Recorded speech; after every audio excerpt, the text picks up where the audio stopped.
तर आता आपण बनवूया साबुदाण्याची खिचडी। ही एक वेगळ्या पद्धतीने मी बनवते। ह्याला घ्यायचा एक बटाटा, मग घ्यायचा साबुदाणा आणि आवडीनुसार मिरची।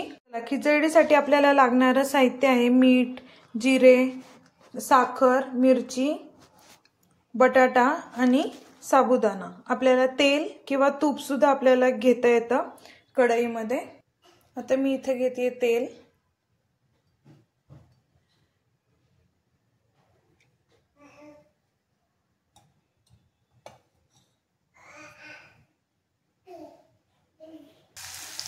मी एक बटाटा घेतलाय मीडियम साइजचा। बटाटा कमी जास्त तुम्ही करू शकता तुमच्या आवडीनुसार।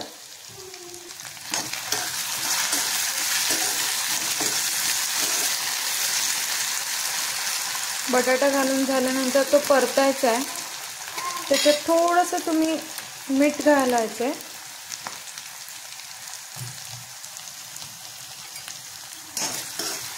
आणि परत हलवायचं, म्हणजे सगळीकडे मीठ एकजीव होणार आपण टाकलेलं।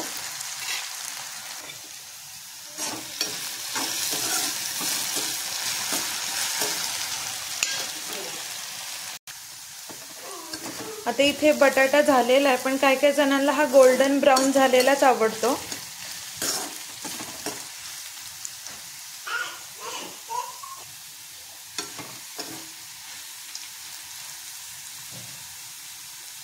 हा बटाटा छान असा ब्राउन होऊस तोपर्यंत, असा गोल्डन होऊस तोपर्यंत तळून घ्यायचा।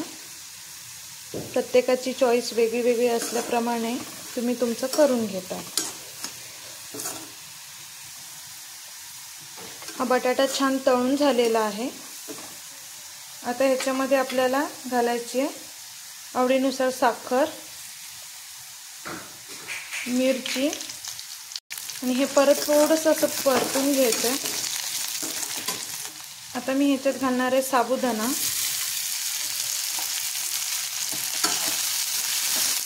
आणि कूट, दाण्याचं कूट।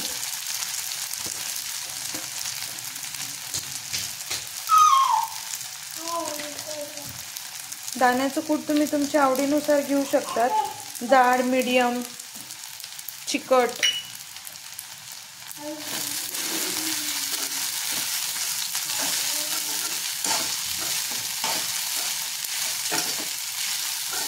आपण मगाशी मीठ टाकलं होतं, सो आता थोडंसंच टाकणार आहोत। तुम्ही आता कमी टाकणार आहे।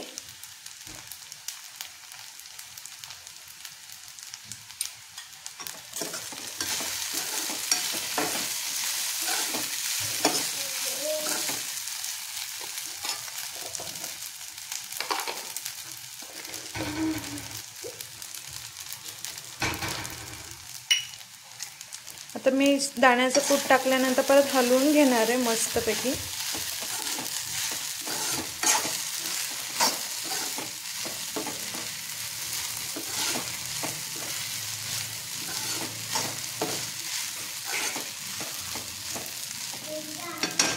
आणि ह्याच्यावर एक वाफ येण्यासाठी प्लेट ठेवणार आहे।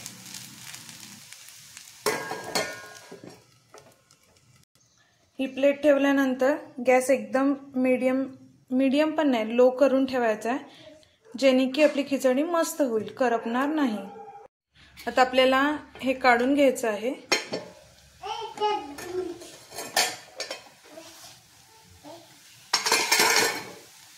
आणि हे छान हलवायचं आहे।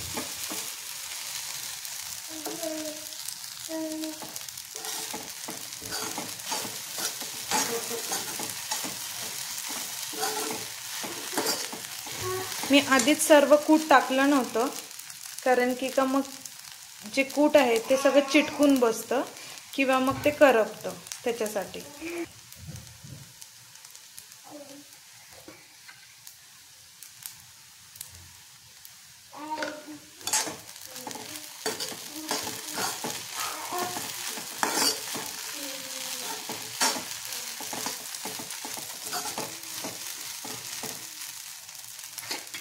ही झाली आपली खिचडी तयार।